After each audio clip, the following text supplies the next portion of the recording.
সুধী গৌর ভক্তবৃন্দ, আজকে শ্রী শ্রী রাধা দামোদর সমাপনান্তে আমাদের এই ভাগবতীয় কথার সন্ধ্যায় সকল উপস্থিত সুধী সজ্জন ভক্তবৃন্দের শ্রী চরণে জানাই প্রণতি। আমরা অত্যন্ত সুখী এবং অত্যন্ত ভাগ্যবান যে ভগবানের সেবার মধ্য দিয়ে এ রাধা দামোদর মাস আমরা অতিক্রান্ত করেছি। আর যারা রাধা দামোদর মাস আমরা পালন করিনি কিন্তু আমরা সহযোগিতা করেছি, তারাও কিন্তু সৌভাগ্যবান। ভগবান বলেছেন, যদি কেউ ধর্ম পালন করে, ভগবানের সেবা করে, তাহলে সে সুকৃতিবান, তার সুকৃতি আছে।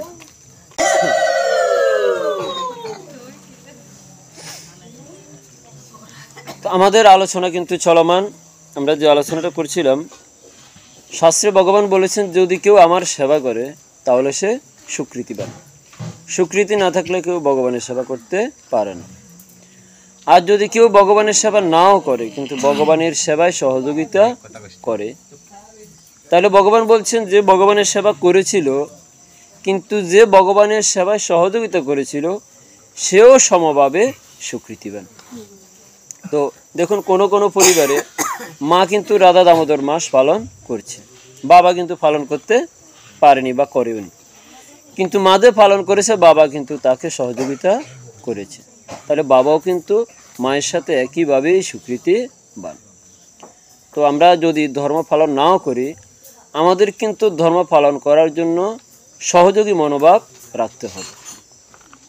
পৃথিবীতে আমরা যদি সনাতন ধর্ম অবলম্বীদের দেখি, সকল ধর্মের ব্যক্তিদের চাইতে আমাদের সনাতন ধর্ম অবলম্বীর একটি ব্যতিক্রম। কীরকম ব্যতিক্রম?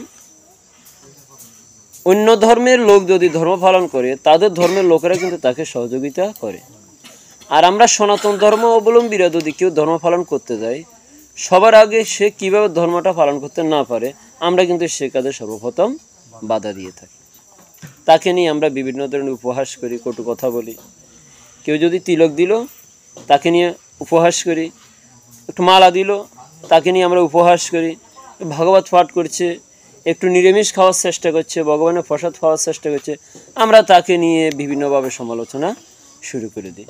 আমাদের নোয়াখালীর ভাষায় বলি আমরা, এতে তো আজকে কদিন হলো সে, মোটামুটি 2 দিনের বৈরাগী, কদিন হলো সে, কিন্তু কিছুদিন আগেও মানে মাছ দিয়ে খেয়েছে, মাংস দিয়ে খেয়েছে, আজকে নাকি সে একেবারে ফসাদি হয়ে গেল, ভক্ত হয়ে গেল। এই ধরনের কথাগুলো একমাত্র আমরা হিন্দু ছাড়া অন্য কোনো ধর্মের লোক তাদের ধর্মের লোকদেরকে বলে না। রাস্তায় যদি কেউ নামাজ পড়ে, অন্যেরা চারপাশ ঘিরিয়ে ধরে, নামাজ পড়ছে তাকে সহযোগিতা করার জন্য, সব কিছু বন্ধ করে দেয়। আর আমরা নিজেরা তো ধর্ম পালন করি না, বরং ধর্মপথে বাধার সৃষ্টি করি। তো আমি মনে করি আমাদের যে আজকে আলোচনা সভা, এই আলোচনা সভাগুলো থেকে আমরা আস্তে আস্তে আমাদের হৃদয়ের যে সে ধরনের দুর্দৈব চিন্তা চেতনা, মলিনতা এবং কপটতা, সেগুলোকে আমরা আস্তে আস্তে দূরীভূত করব এবং একে অপরকে ধর্মপথে সহযোগিতা করার জন্য সহযোগী মনোভাব আমরা পোষণ করব। যদি এরকম মনোভাব আপনাদের না থাকতো, তাহলে কিন্তু আজকে আপনারা সবাই কিন্তু এখানে একত্রিত হতেন না। নিশ্চয়ই আপনাদের মধ্যে সেই সহযোগী মনোভাব আছে। তো এই সহযোগী মনোভাব আমরা আমাদের শ্রী পাঠেও সহযোগিতা করব। এই মনোভাব নিয়ে আমরা আলোচনা শুরু করছি। গত সপ্তাহে আমরা গত আলোচনাতে আমরা কি আলোচনা করেছি আপনাদের সবার কি মনে আছে? যারা যারা ছিলেন, আমরা কি নিয়ে আলোচনা করেছিলাম? ভগবানের সেবা পূজা করার যে নিয়ম কানুনগুলো, যেহেতু আমরা প্রত্যেকেই বাড়িতে প্রতিদিন কিন্তু ভগবানের সেবা করি, হয় বাবা করি, না হয় মা করি, না ঘরের যদি কোনো মেয়ে থাকে, ছেলে থাকে, কেউ না কেউ আমরা ভগবানের সেবাটা করি না? তো যেহেতু আমরা করি, আমাদের এই সেবা অর্চনাগুলো যেন সুষ্ঠু এবং সুন্দরভাবে হয়, সেটা কিন্তু আমাদের জানা অত্যন্ত প্রয়োজন। তো আমি আশা করি আমাদের এই আলোচনাগুলো থেকে আপনারা অবশ্যই উপকৃত হবেন, জানবেন, এবং যদি কারো কোনো সংশয় বা সন্দেহ সৃষ্টি হয়, আপনাদের জন্য আলোচনা শেষে প্রশ্নোত্তর পর্ব থাকবে, আপনারা প্রশ্ন করতে পারবেন। কোনো প্রকার সংশয় এবং লজ্জা পরিত্যাগ করে আপনারা প্রশ্ন করতে পারবেন, ঠিক আছে? তো আমরা গত সপ্তাহে একদম প্রাতে ঘুম থেকে উঠে কি করণীয় আমরা সেই বিষয়টা নিয়ে আলোচনা করেছিলাম। তো আমি বলবো, আপনাদের মনে আছে কিনা আপনারা বলবেন। সর্বপ্রথম আমি গত সপ্তাহে কারা কারা উপস্থিত ছিলেন একটু কৃপা করে হাতটা তুলুন। আমাদের ঠাকুর বাড়িতে গত আলোচনাটা হয়েছিল। হ্যাঁ হ্যাঁ, আমি যেখানে আলোচনাটা করেছিলাম যারা ছিলেন অনেকেই ছিলেন। আচ্ছা দাদা বলুন তাহলে, গত সপ্তাহে আমরা ঘুম থেকে উঠে যে আমাদের করণীয় কি এ সম্পর্কে কি মনে আছে, আপনি শুধু তাই বলুন, সবটা তো মনে থাকবে তাই বলুন। সবার আগে তো অবশ্যই মাটি অর্থাৎ আমরা ভূমিকে প্রণাম করব, তারপর সূর্য প্রণাম, তারপরে তুলসী গুরুদেব প্রণাম, হ্যাঁ, ভগবানকে প্রণাম। অর্থাৎ এই প্রণামের বিষয়টা প্রাতে ঘুম থেকে উঠে আমরা কেন প্রণামটা করব, এটা একটা গুরুত্বপূর্ণ বিষয়। কেননা আমার দিনের শুরুটা যদি নম্রতা ভদ্রতা দিয়ে শুরু হয়, সৌজন্যতা দিয়ে শুরু হয়, দিনের শুরুতে যদি আমি নিজের মস্তকটাকে অবনত করে চলতে শিখি, তাহলে আমার কারোর সাথে কিন্তু ঝগড়াঝাটি করার, নিজের একটা উদ্ধত্ত প্রকাশ করার কিন্তু চিন্তা চেতনাটা আসবে না। এই জন্য দিনের শুরুটাই আমরা সর্বপ্রথম কৃতজ্ঞতা, যে মায়ের বুকে আমরা পা দিয়ে চলবো, সে মাকেই কিন্তু আমরা প্রণাম করেই, যে মায়ের মুখে আমি পা দেব, তাই না? তো সে মাকেই কিন্তু আমরা সর্বপ্রথম প্রণাম করে আমাদেরকে ভূমিতে পা রাখতে হবে। তো সে মাকে প্রণাম করার কিন্তু একটু মন্ত্র আছে, সে মন্ত্রটাও কিন্তু আমাদের জানতে হবে।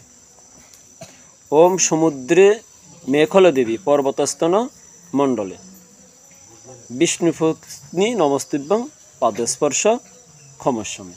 এর অর্থ হলো ওম সমুদ্রে মেখলা দেবী, অর্থাৎ তুমি হে মাতৃদেবী, তোমার যখন সৃষ্টি হয়েছিল তখন তারপর হিরণ্যক্ষ তোমাকে সমুদ্রের মধ্যে লুকিয়ে রেখেছিল পর্বতস্তন মণ্ডলে, এবং সমগ্র পর্বত স্থান হচ্ছে তোমার কি দেহ, পর্বতস্থান সব কিছু নিয়ে হচ্ছে তোমার দেহ। বিষ্ণু পত্নী নমস্তুভ্যং, তুমি হচ্ছে ভগবানের পত্নী, পাদস্পর্শ ক্ষমস্বমে, আমি তোমার বক্ষে পা দিয়ে কিন্তু আমার দিনটা অতিবাহিত করব, তাই তুমি আমাকে ক্ষমা করো। এই যে আমরা মায়ের কাছে ক্ষমা প্রার্থনা চাচ্ছি, এই ভূমির সৃষ্টি কোথা থেকে হলো আমরা কি সবাই জানি?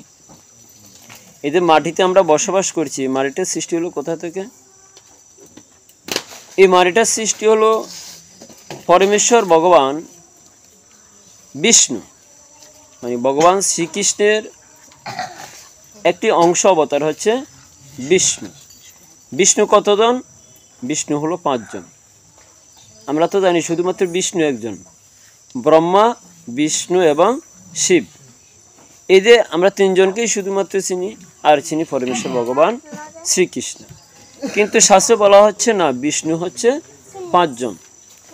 প্রথম বিষ্ণুর নাম হচ্ছে শঙ্কর্ষণ, দ্বিতীয় বিষ্ণু হচ্ছে গর্ভদোকসায়ী বিষ্ণু, তৃতীয় বিষ্ণু হচ্ছে ক্ষীরোদোকসায়ী বিষ্ণু, চতুর্থ বিষ্ণু হচ্ছে কারণোদোকসায়ী বিষ্ণু, এবং পঞ্চম বিষ্ণু হচ্ছে শেষনাগ। তাহলে কয়টি বিষ্ণু হলো? এই 5টি বিষ্ণু হচ্ছে নিত্যানন্দ প্রভু থেকে সৃষ্টি। তাহলে ভগবান শ্রীকৃষ্ণের থেকে কিন্তু বিষ্ণুর সৃষ্টি হয়নি, নিত্যানন্দ প্রভু থেকে এই 5 জন বিষ্ণুর সৃষ্টি। তো এই আমাদের যে গর্ভদোকসায়ী বিষ্ণু, কারণোদোকসায়ী বিষ্ণু, ক্ষীরোদোকসায়ী বিষ্ণু, যে বিষ্ণু কারণ সমুদ্রে শয়ন করে থাকেন, যখন তিনি শয়ন করেছিলেন তখন তাহার কর্ণের যে মল ছিল, সে মল থেকে 2 জন অসুরের সৃষ্টি হয়েছিল। কতজন অসুর? 2 জন অসুর। একজনের নাম হচ্ছে মধু, আর একজনের নাম হচ্ছে কৈটব। এই মধু কৈটব ভগবান বিষ্ণুর মল থেকে সৃষ্টি হয়ে তারা কি হলো, অনেক শক্তিশালী, তো যেহেতু ভগবানের কানের মল থেকে সৃষ্টি হলো, তো অনেক শক্তিশালী। তারা কি করলো, তাদের শক্তির যে শক্তির একটা বাহাদুরি, মানুষের শক্তি থাকলে যেমন অহংকার বাড়ে, তারপর বিদ্যা থাকলে যেমন অহংকার থাকে, হ্যাঁ, বুদ্ধি বেশি হলে অহংকার বাড়ে, ধন সম্পদ বেশি হলে কি হয়, অহংকার বাড়ে। তো তারাও শক্তিতে শক্তিমান হয়ে তারা আজকে বিশ্ব ব্রহ্মাণ্ডে তারা কি করছে, মানে তাদের শক্তির অহংকারের দ্বারা সব কিছুকে তারা পরাভূত করতে চেষ্টা করছে।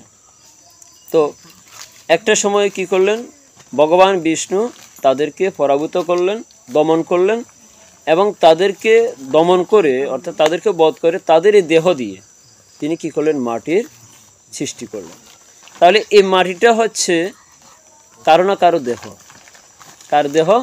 মধু এবং কৈটবের দেহ। একটি দেহ পৌঁছে কি হয়, সেখানে প্রচুর উর্বরা শক্তির সৃষ্টি হয়, তাই না? মাটিতে যদি কোনো ঘাস লতা পাতা পৌঁছে সে মাটিটা কি হয়, উর্বরা হয়। তো কারো যদি দেহ পৌঁছে সেটাও মাটিটা কি হয়। তো আমাদের মাটিটা কিন্তু অনেক উর্বরা। এই মাটিতে যে কোনো ফসল কিন্তু ফলে, কেন? এটা দেহ থেকে সৃষ্টি, তাই না? তো এই দেহ থেকে সৃষ্টি যখন এই পৃথিবী মাটিটা, তখন হিরণ্যক্ষ নামে এক অসুর ছিল। মানে কালের পরম্পরায় অনেক অসুরের সৃষ্টি হয়েছিল, এর মধ্যে কিন্তু অনেক সময় পার হয়ে গিয়েছে। আর আমরা যে বিষ্ণুর কথা বলছি, এই বিষ্ণুর পূর্বেও কিন্তু আরও অনেক সৃষ্টি হয়েছিল, বিষ্ণুর পরেও আরও অনেক সৃষ্টি হয়েছিল। তার মানে এটা কিন্তু মাঝখানের একটা কথা বলছি, একদম সৃষ্টির প্রারম্ভের কথা নয়, শুধুমাত্র মাটির সৃষ্টির কথা বলছিলাম। তো যখন এই মাটিটাকে হিরণ্যক্ষ নামক অসুর সমুদ্রের নিচে লুকিয়ে রেখেছিল, তখন ব্রহ্মাকে